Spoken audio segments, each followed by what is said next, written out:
we believe in the truth that He who began a good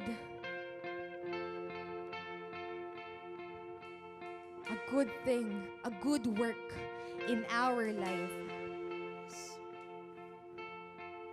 will finish what He has started.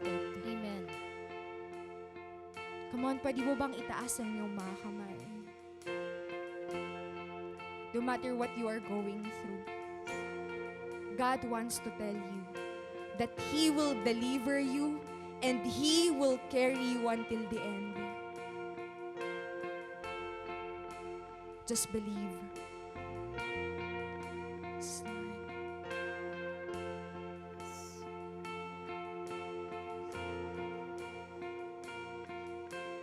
We didn't waste so much time worrying. You've had a plan all along. I'm listening. You made a way out of deserts and rivers just yesterday. So today, if I hear you speak, I don't need an explanation. If you tell me move, I don't need the destination. What's been promised, I never see. I'm still walking with you, still walking with me. Yeah. Oh, yes, we are Jesus. You will redeem all the time spent wandering. You've been the fire and the cloud. I'm following. You made a way out of bondage and darkness just yesterday. So today, can you say it to Jesus? If I hear you speak, I don't need an explanation. If you tell me move, I don't need the destination. What's promised, I never see. I'm still walking with you, still walking with me. And if I know one thing, our God is a deliverer. If I know one thing, our God is gonna see us through. If I know one thing, our God is a deliverer. If I know one thing, our God is gonna see us through. If I know one thing, our God is a deliverer. If I know one thing, our God is gonna see us through. If I know one thing, our God is a deliverer. If I know one thing, our God is gonna see us, He'll see us through. Come on. Where you're right now, God placed you in that situation. Hindi para iwan ka. God has a purpose why He put you in that situation. Yes, Lord. And you are never alone. God said in His word, I will never leave you nor forsake you.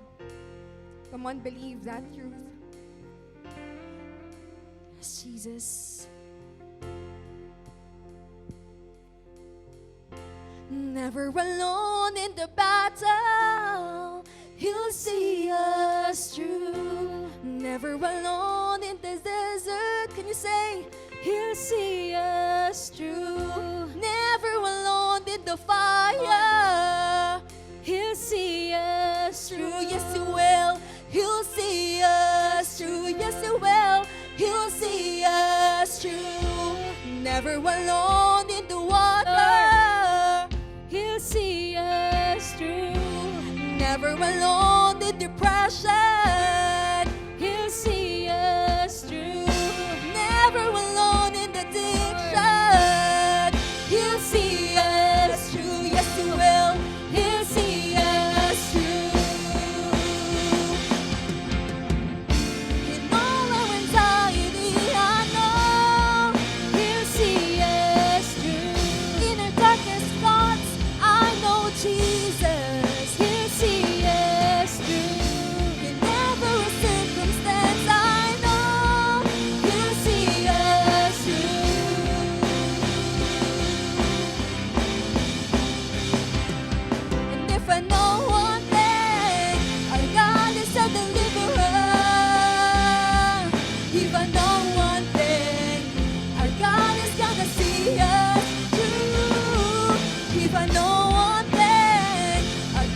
is a deliverer. If I know one thing, our God is gonna see us. He'll see us through. He'll see us through.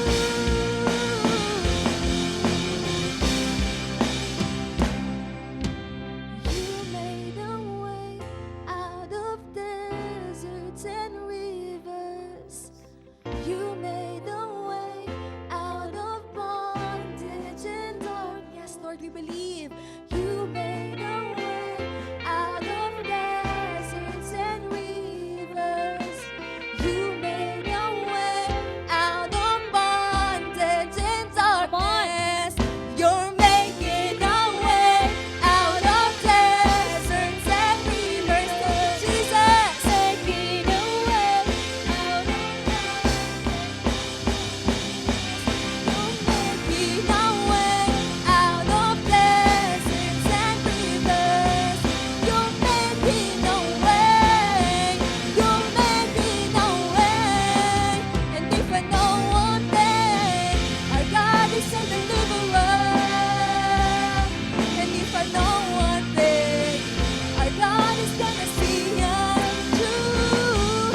If I know one thing, our God is a deliverer. And if I know one thing, our God is gonna see us. He'll see us through. Amen, Lord. We believe in the truth about you. Your word. Thank you, Jesus. Come on, pwede po ba natin siyang patuloy? Amen. Na palakpak. Oh God, we praise you.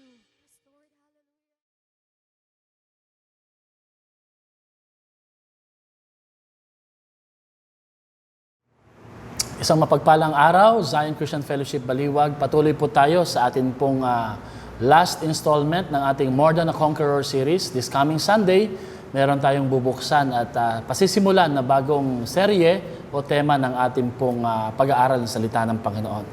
Nais ko pong samahan niyo akong basahin ang 1 Samuel chapter 16. Ganito po ang sinasabi, starting from verse 5. Samuel replied, "Yes, in peace. I have come to sacrifice to the Lord. So consecrate yourselves and come to the sacrifice with me." Then he consecrated Jesse and his sons and invited them to the sacrifice. Verse 6. When they arrived, Samuel saw Eliab, ito po yung ito yata yung isa sa mga kuya ni David, and thought, "Surely the Lord's anointed stands here before the Lord." Pero ang sabi po sa verse 7, "But the Lord said to Samuel, do not consider his appearance or his height, for I have rejected him. The Lord does not look at the things people look at. People look at the outward appearance, but the Lord looks at the heart." Then Jesse called Abinadab and had him pass in front of Samuel. But Samuel said, "The Lord has not chosen this either." Jesse then had Shammah pass by, but Samuel said, "Nor has the Lord chosen this one." Jesse had 7 of his sons pass before Samuel, but Samuel said to him, "The Lord has not chosen this." Hindi raw po sila pinili ng ating Panginoon. So he asked Jesse, "Are these all the sons you have?" "There is still the youngest," Jesse answered. "He is tending the sheep." Samuel said, "Send him for him. We will not sit down until he arrives." So he sent for him and had him brought in. David was glowing with health and had a fine appearance and handsome features. Last slide po tayo. Then the Lord said, "Rise and anoint him. Rise and anoint David, because this is the one." So Samuel took the horn of oil and anointed him in the presence of his brothers. And from that day on, the Spirit of the Lord came powerfully upon David. Samuel then went to Ramah. Ngayong araw na ito, nais ko pong pag-aralan natin yung topic about the battles. Mga digmaan, labanan sa buhay. But specifically, we're going to talk about the battles in life. Lahat po tayo, meron po tayong mga kinakaharap na digmaan, labanan, problema, pagsubok, hamon, physical, emotional, spiritual, financial battles in life. At madalas ho na binibigyan tayo ng mga payo ng ating pong mga kapwa, maging sa mga taga-church or ating family members, that sa dinami-dami po ng battles in life, we must choose your own battles. We must choose our own battles. Piliin lang daw po natin kung ano po yung lalabanan natin. Huwag na natin pakialaman yung iba. Huwag na natin pakialaman yung ibang labanan o digmaan. But what do we do when the battle chooses us? Yan po yung pamagat ng ating topic ngayong araw na ito, what to do when the battle chooses you. Ang kwento po'y sumentro sa buhay po ng pamilya ni Jesse. May 7 siyang anak, pero yung 6 ho doon na dapat po'y king material ay hindi po pinili ng Panginoon. Kaya ito po'y inayawan din ng propetang si Samuel. Pero sumentro din po yung kwento sa isang batang si David, pinakabunso, na kung saan makikita po natin sa larawan, si David po'y isang simple na bata, itinalaga bilang pastol ng mga tupa ng kanilang pamilya at siya rin po ay hindi lamang po shepherd kundi worshipper din po siya. Mahusay po siya pagdating sa pag-awit, pagsamba sa ating Panginoon. Kaya nung iniharap po itong si David sa ganong klaseng larawan o kalagayan, hindi po lubos akalain ng propetang Samuel na ito na nga talaga yung pinili at magiging kasunod na hari ng Israel, na siyang papalit kay Haring Saul. Sapagkat ang nakita po nila sa picture ay bagamat guwapo, maayos, malinis, subalit maliit at patpating David. Ang nakita po niya na kanya daw pong i-anoint bilang kasunod na hari. Subalit alam po natin ng prinsipyo, kapag pinili po ng Diyos, hindi na po mahalaga kung hindi siya pinili ng iba. Ang mahalaga ay siya'y pinili ng ating Panginoon. And the Bible says that it is God, it is Jesus who had chosen us. Siya pong pumili sa atin Kaya hindi na po mahalaga kung ayaw o hindi tayo pinili ng iba. Yung susunod po na larawan, sa harap po ng magulang ni David at ng kanyang mga kapatid, siya po ay binuhusan ng langis. Ang langis po ay normally nakalagay po sa isang sungay ng isang hayop because the horn is the symbol for authority and the oil is the symbol for anointing. Na pag ito po ay pinagdugtong, pinagsama, it means that kingship is being handed over sa isang taong nilalagyan po ng langis. At yun nga po, si David. Ulitin po natin yung binasa. Sabi dito, "Then the Lord said, 'Rise and anoint him. This is the one,' the Lord said. So Samuel took the horn of oil and anointed him in the presence of his brothers, and the Spirit of the Lord came upon David." Now, tingnan po natin ito mga kapatid, no?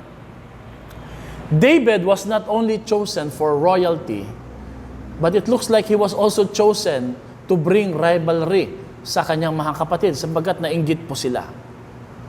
Ganun po talaga ang minsan mga nangyayari kapag tayo po'y naluluklok sa isang posisyon. David was not only chosen for kingship, but he was also chosen for hardship. Malalaman at makikita po natin yung kwento, hindi naging madali ang buhay ni David sa kanyang pagiging hari. David was not only chosen for promotion, but he was also chosen for tribulation. Katakot-takot po na battles, bagyo, digmaan, problema ang kinaharap po ni David. And David was not only chosen for blessing, but he was also chosen for the breaking. Before the breakthrough comes sa buhay ni David, dumaan po siya sa breaking moment ng buhay po natin. Siguro po marami ho sa atin nakaka-relate dito, no? Yung po bang nag-aabang tayo ng blessing, ng promotion, yung konsepto po ng more than a conqueror sa atin ay yung pong tila baga, kailangan tuloy-tuloy na momentum, sunod-sunod na pagkapanalo, sunod-sunod na pagtatagumpay. Dahil madalas nating sabihin, pinili naman ako ng Panginoon. Pero mga kapatid, ito po yung prinsipyo na pwede natin matutunan sa buhay ni David. That the moment God chooses you, He also prepares you for life's battle. May dahilan po ang pagpili ng Panginoon kay David, sapagkat si David po inihahanda ng Diyos sa isang matinding bakbakan o digmaan sa buhay. Let us always understand that to be chosen carries both a privilege and a responsibility. Alam niyo po ba kung anong ibig sabihin ng pangalang David? The name David means beloved, favorite, dear. Pinakamamahal, pinakapaborito, pinili, pinakasisinta at pinakatatangi. Pero kung ganito nga po talaga ang pakahulugan ng pangalan ni David, dapat po smooth sailing po ang kanyang pagdadaanan, pero hindi po eh. Humarap po siya ng katakatakot na persecution sa kanyang mga kapatid. All the people, yung family niya, hindi naniwala sa kanyang kakayahan. Dumaan din po siya sa pagbabanta ng kamatayan ng Haring Saul, nagtago sa kuweba ng maraming panahon. Yes, we are loved by God. Yes, we are valued and chosen by God. But know that we are never exempted from life's battles. Bagamat tayo po'y iniibig, sinisinta, minamahal ng ating Diyos, pakatatandaan po natin na hindi po tayo ini-exempt ng mga katotohanan ito sa katotohanan na tayo may pagdadaanan din pong digmaan sa ating buhay. Because those whom He trusted, He will test or they will be tested. Tayo po'y susubukin ng ating Panginoon. Subalit, dun po sa binasa nating talatang verse 12 saka 13, ito po ang isa sa pinaka-importante po na pwede po nating isapuso. That even though we may face a battle, let us always remember that we are anointed to face and finish life's battle because the Spirit of the Lord is upon us.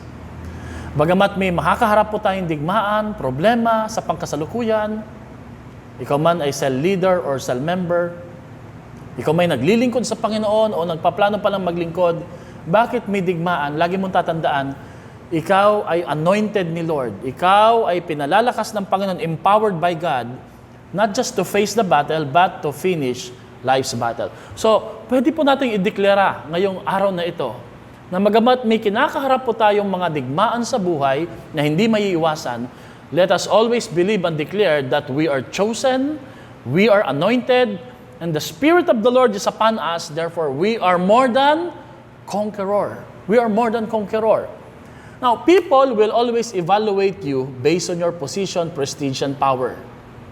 But God will evaluate you based on the battles that you have faced and finished.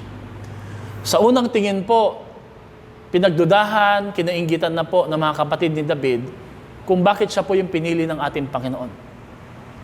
Pero hindi na bale, sapagkat ang evaluation po ni Lord yung pinaka-importante. At in the long run po, David was vindicated sapagkat napatunayan po ito ng mga taga-Israel at maging ng kanyang pamilya na tunay nga na talagang siya ang pinili ng ating Diyos. Sapagkat siya po ang may kakayahan na harapin at tapusin ang anumang digmaan na kinaharap ng Israel at maging ng kanyang personal na buhay. Siya nga po talaga ang pinili ng ating Diyos. Bakit nga po ba mayroong mga battles in life? Pwede po bang sumunod na lang kay Lord, mag-serve na lang sa Kanya na walang digmaan? Well, without life's battle, you will never accumulate battle scars. Yung po bang mga sugat o peklat, dala po ng mga digmaang kinaharap at kinalaban mo, sinagupa. Battle scars, according to soldiers and warriors, battle scars will decorate and authenticate that you are truly a more than a conqueror or warrior. Without these battle scars, wala kang maikukwento. Walang bakas na ikay may tinalo, may dinigma, may nilagpasan, at may nilabanan. Kaya bahagi po talaga, mga cell leader, cell member, disciple of Jesus, that there will be battles, and sometimes the battle will specifically choose you na ikaw po ang haharap nito, kahit anong iwas mo. Always remember, you are still nothing until you face, finish, and proven something. Wala ho tayong dating, wala tayong kwenta, wala ho tayong karapatan na magsabi na kaya mo yan hanggat wala kang pinatataob at pinatutumba na digmaan sa buhay. Pero pagkatapos mo itong makaharap, mapataob, kagaya ni David, this battle and these battle scars brought about by the battles that you have faced and finished will decorate and authenticate that truly you are chosen, you are anointed, the Spirit of the Lord is upon you, and you are more than a conqueror. Pinili ng Panginoon si David sapagkat meron po siyang dinidisqualify at the same time. Walang iba kundi si Saul. At when God disqualifies, He qualifies someone for the job. Si Saul ho kasi nagsimula na hong sumuway sa utos ni Yahweh. Actually, si Saul po ang pinaka-best match kay Goliath, but because of his disobedience, nawalan po siya ng kumpiyansa at hindi na po siya kailanman sinamahan ng ating Panginoon. And Yahweh started searching and looking for the next proper king sa Israel. Sabi sa verse 14, "Now the Spirit of the Lord had departed from Saul, and an evil spirit from the Lord tormented him." Nung lumayo, umalis po ang spirito ng pagpapala, presensya ng ating Diyos, napalitan po ito ng spirito ng kasamaan na nagpahirap po kay Haring Saul. In life, we choose our own battles, but sometimes the battle will choose us. Meron pong hinihingi ang pagkakataon. Kumbaga parang nung ibinigay po ito ni Lord kay David, David was already prepared, bagamat siya po'y bata pa. And it is as if David was saying, I was born for this. I am ready for this. Kapatid, kumusta po tayo pag may problema? Do we say the same thing? Do we act, believe, and think the same like what David did? Do we call ourselves more than a conqueror? Pag pinili ka ng problema, tinatanggal, nilalayo, pipray mo ba na mawala ito? Pero si David, hindi po ganon, mga kapatid. How David was chosen for life's battle in 7 reasons. Number 1, he was demoted. He became a shepherd sa isang mabantot at mabahot, malungkot na sheep pen. Sometimes, mga kapatid, yung demotion, preparation ni Lord yan for the upcoming battles. Dito po na-train si David. Nagkaroon siya ng discouragement. He was forgotten by his family. He was rejected and outcast. He faced dangers that he had to face the lion and the bear by himself and killing them with his bare hands. Inihahanda na po talaga siya ng ating Panginoon. And then, ito po yung pinakamaganda, yung demeanor o attitude o pagtugon po ni David. Instead of complaining, instead of grumbling, he worshiped God even in the midst of loneliness and isolation. Siguro po maraming mga psalms ang nabuo po dito eh. And then, up until he was discovered by the prophet Samuel, and he was anointed to be the next king. He was dispatched by his father na magdala ng lunch, sandwich para sa kanyang mga kapatid na nakikipagdigma at naghahanda na makipaglaban kay Goliath at sa mga Pilistino. And then when he faced Goliath, he volunteered himself with confidence because of his dependence that he trusted God and His promises. Ito pong 7 steps na to ay 7 preparation na pwede pong ipadaan ikaw at ako ng ating Panginoon. At wag na wag mong isipin na ito po ay parusa, pahirap, kundi bahagi po ito in preparation for the upcoming battle in life. Mga kapatid, ang lesson po sa 7 pangyayaring hindi kagandahan na pinagdaanan ni David is this, that life's disappointments are actually God's appointment. Ang mga disappointments sa buhay ay actually po mga paghahanda ng Diyos para ihanda ka sa paparating po na hamon, laban na may kalakip na pagpapala. David was tested, prepared, and chosen by God to face one of Israel's greatest battle ever. Ano po yon? Facing Goliath. At alam niyo po, hindi po ito alam ni David. He did not know it. He just embraced it. He acted right every time that the Lord was testing and preparing him. And God was never mistaken on David because David proved it all the time. Mga kapatid, maybe your story and my story is in the same path ng buhay po ni David. The Lord is allowing this situation, these circumstances sa buhay mo because the Lord is preparing you as you face life's greatest battle ever na makakaharap mo sa buhay, and because you will become the representative of God para patunayan na sinasamahan ka ng Diyos sa buhay mo. God's plan and purpose is bigger and greater than our tests, trials, and hurts in this life. Makikita po natin yan sa buhay ni David. Pero ang tanong, are we willing to be ready and to be part of something bigger, larger, and longer than this life, than just our plan? Sa 1 Corinthians chapter 10:13, punta po tayo sa New Testament, gamit po tayo ng isang talata. Sabi dito, wala pang pagsubok na dumating sa inyo. Pwede rin nating tawagin, wala pang digmaan na dumating sa inyo na hindi pa naranasan ng ibang tao. Tapat ang Diyos at hindi niya pahintulot na kayo'y dumaan sa digmaan ng higit sa inyong makakaya. Sa halip, pagdating ng pagsubok, bibigyan niya kayo ng sapat na lakas upang makayanan at malagpasan ang digmaang ito. Ano po ang 4 na importanteng lessons na pwede nating gamitin at mailapat sa nangyari kay David at magamit din po natin sa ating buhay sa mga pagharap po natin sa digmaan sa buhay. Number 1, every human being has a test of a problem. Lahat po ng tao may pinagdadaanan. Sabihin nyo nga po, lahat. Lahat may pinagdadaanan. Sabi po dun sa verse, lahat dumaan po sa pagsubok, dumaan sa labanan. Pangalawa, every battle or problem is tailored fit, sukat. Ito po'y talagang sinukat, parang sinastre ng Panginoon. Ito'y talagang para sa iyo. Alam niyo po, si Goliath in the first place was never really Saul's battle. It's David's battle. Pang David po talaga ito. No? May mga hamon sa buhay na ang kasunod po nito ay promotion, blessing, breakthrough, pero dahil iniiwasan, tinatanggihan po natin. Ito po'y sinukat po talaga ng Diyos, kaya wag ho natin tong iiwasan. Dapat po natin tong i-embrace at harapin. Pangatlo, God will not allow battles that you can bear. Sapat ang Diyos. So lahat, sukat, sapat, hindi niya hahayaan. Nabigyan ka ng digmaan na lagpas sa iyong kakayahan. At pang-apat po, God will always provide a way out. Siya'y tapat. Tapat po ang Diyos sa ating mga buhay. Napakagandang paalala nito mga kapatid. Sino po dito makakapagpatotoo, tapat talaga si Lord noon pa man, magpasa hanggang ngayon. Walang digmaan na natalo ang Diyos. At kung ang Diyos ay panig sa atin, sino pong laban sa atin, tayo po'y higit pa sa mananagumpay. Ano po ang tamang attitude pag may digmaan? Sa James chapter 1, 2-3, mga kapatid, magalak kayo kapag kayo may dumaranas na iba't ibang uri ng pagsubok. Dapat ninyong malaman na napapatatag ang ating pananampalataya sa pamamagitan ng mga pagsubok. Ang tamang attitude po pag may battles o madigmaan sa buhay, kagaya ni David, at yung suggestion po ni James, we must pray or manalangin. Pangalawa, we must praise or magpuri. Pangatlo, we must plan or magplano. Number 4, we must have the right perspective, mag-isip ng tama, and we must join the right people, makipag-isa sa mga tamang tao.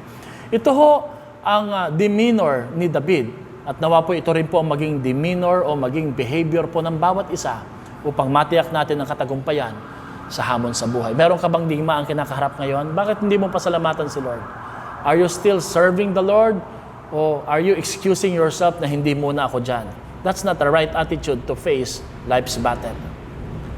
Nung kinaharap po ni David si Goliath, makikita po natin sa larawan yan, malalaman po natin na tailored fit, nakahanda, prepare talaga ni Lord si Goliath para sa batang David, para sa kanyang paparating na pagpapala at promotion sa kanyang buhay. You know what? Goliath was the best thing that ever happened to David. And I hope we could say the same, that the battles or the problems that we are facing right now could be the best thing that could ever happen in our lives, because sa likod po nito, may nakaabang po na promotion, blessing, at higit sa lahat po, character formation sa ating mga buhay. Therefore, mga kapatid, sabay-sabay natin itong basahin. Ang mga laban at problema ay hindi setbacks, kundi set up ni Lord for God's promotion, para i-promote po tayo. Now, how do we conquer life's battles? Number 1, focus on serving God and people. Mag-focus ka na maglingkod sa Diyos at sa tao. Yan po isang magandang paghahanda sa paparating na labanan. Alam niyo ba mga kapatid, paano ba nakarating sa story itong si David? Paano ba siya nakarating para mapili siya ng Panginoon? Paano ba siya kinonsidera ng langit para maging kasunod na hari? For the simple truth that David was already serving the lowest, dirty job that nobody likes to do. Had David did not willingly serve his brothers by bringing them their lunch in the battlefield, he would not have been able to step closer to God's opportunities prepared only for him. Can you imagine, dadalhan mo ng tanghalian ang mga kapatid mong inggit sa'yo at galit sa'yo at walang tiwala sa'yo. But because it was in the heart of David to serve God and to serve people no matter what, wala siyang kaalam-alam, every time he served, he was getting closer to his breakthrough. He was getting closer to God's opportunities para pagpalain ka. Are you serving the Lord? How are you serving the Lord? Mahalaga po ang mga tanong na yan. Serving God and people prepares us to our blessings and breakthrough. And always serve God wholeheartedly, na buong puso po, na may kagalakan sa ating mga buhay. So how do we face life's battle? Focus on serving God and serving people. Pangalawa, face your battles. Harapin mo ang labanan, digmaan. Ano man pong digmaan mo ngayon, running away from problem only increases the distance away to the solution. I like this phrase. Running away from problem only increases the distance away to the solution. Pag tumakbo ka, papalayo ka sa solusyon. Sapagkat ang solusyon po ay pagharap sa mga problema at hamon sa ating buhay. Meron ka bang tinatakbuhang problema ngayon? Na imbis na harapin mo, kahit gaano man kasakit, kahirap, kailangan mo itong harapin. Sabi ni Henry Ford, most people spend more time and energy going around or circling around problems than in trying to solve them. Wala pong matatapos, kakaikot po. Sometimes, although nakakahiya, although nakakapanlumo, pwede tayong ma-humble, we need to face the music or the problem. And in return, ito po'y maayos po, no? Because you will never win a problem or a battle that you don't show up for. Hindi ka mananalo sa anumang labanan na hindi ka sumusulpot. Hindi ka sumusulpot. Sumulpot ka sa lugar at araw ng labanan. Because you may have a problem, but you have the solution. Because you are the solution sa kinakaharap mo ngayon. Huwag mong tatalikuran ang mga hamon at problema sa buhay. Pangatlo, fix your eyes on God and the rewards, not on the problem. Alam niyo po ang kagandahan po ng ugali ni David. Hindi po niya nakita ang malaking Goliath eh. Ang nakita po niya yung malaking premyo sa likod po ni Goliath at ang malaking Diyos na meron po siya. The promises of God often lose their power in our lives because God Himself has become small in our eyes. Sabi nga, di ba ng iba, the bigger the problem, the bigger your faith must be. Ganun nga po ang ginawa ni David. So he saw not a big giant in front of him, he saw a big God, he saw a big blessings and a breakthrough, he saw the princess, he saw the palace, he saw the prize money na tax-free. Ito po ang nag-motivate kay David para matalo si Goliath. Saan tayo nakapokus pag may problema? Pang-apat, finish your problem. Tapusin mo na kung ano man po ang battles na meron ka sa buhay. Sabi ni Neil Gaiman, you have to finish things. You learn, you grow, and you become a conqueror by finishing things. Nagiging mananagumpay po tayo, hindi po sa kakasabi na tayo po higit pa sa mananagumpay. Kahit anong claim po natin sa scriptures na yan eh. Nagiging more than a conqueror po tayo pag meron tayong kinakaharap at tinatapos po na problema. Tapusin mo yung project na yan. Tapusin mo ang hugasin na yan. Tapusin mo yung labahin na yan. Tapusin mo yung gawaing bahay. Tapusin mo ang sinimulan mo sa cell. Tapusin mo yung devotion na yan. Tapusin mo ang pagbabasa ng Bible. Tapusin mo yung pangarap na yan. Because when you finish it, you become more than a conqueror. Sa pagwawakas, mga kapatid, naalala ko po yung nangyari kay Samson nung nakaharap po niya ang isang leon. Napakalaking leon. Kung ikaw po may makakasalubong na leon, palagay ko po hindi ka lang tatakbo. Baka po ikay mahimatay o di kaya po baka ho tayo magmakaawa. Pero ang ginawa po ni Samson, ito po'y kanyang pinatay gamit po ang kanyang dalawang kamay. Halos pareho po sa nangyari at ginawa po ni David. At lumabas po dito yung verse na ang sabi po'y, out of the eater came something to eat, out of the strong came something sweet. Out of the eater came something to eat, out of the strong came something sweet. Sa Tagalog maganda eh, 14-14 ng Judges o mga hukom. Mula sa kamakain ay lumabas ang pagkain at mula sa malakas, matamis ay lumabas. Ang nangyari ho kasi, pagkatapos po niyang patayin ito po'y pinamahayan ng mga pulot-pukyutan. Pagbalik po niya, nung siya po'y nagugutom na, nakita po niya na meron pong honeycomb sa loob po ng tiyan o bunganga ng leon. Ito ho'y isang symbolical, ito po'y metaphor po na sa bawat problema may blessing na kalakip o dala na pagpapala sa tuwing may kinakaharap po tayong problema. Kapatid, sabihin mo nga, ang bawat leon na iyong matatalo ay may dalang pagpapala para sa iyo. Amen? May dalang pagpapala para sa iyo. Kaya nga po, nais ko pong banggitin yung verse na to, Awit 119:71-73, mabuti sa akin na ako'y napighati upang aking matutunan ang mga palatuntunan mo. Sa gabing ito, I'm praying that you will become more than a conqueror. When the battle choose you, Focus on serving God, face your problem, fix your eyes on the rewards and unto the Lord, and finish the problems. So yun kapatid, nagtitiwala ang Diyos, naniniwala ang Diyos para sa iyo. What do you do when the battle chooses you? Declare that I am anointed. Come on, say it with me. I am prepared. I am empowered. I am more than a conqueror. Always remember that God chooses you because He believes in you. And the battle chooses you because it knows that there is a David inside of you. May the Lord bless you and may the Lord empower you as you face life's battle. Pagpalain po kayo ng ating Panginoon. In Jesus' name we pray. Amen.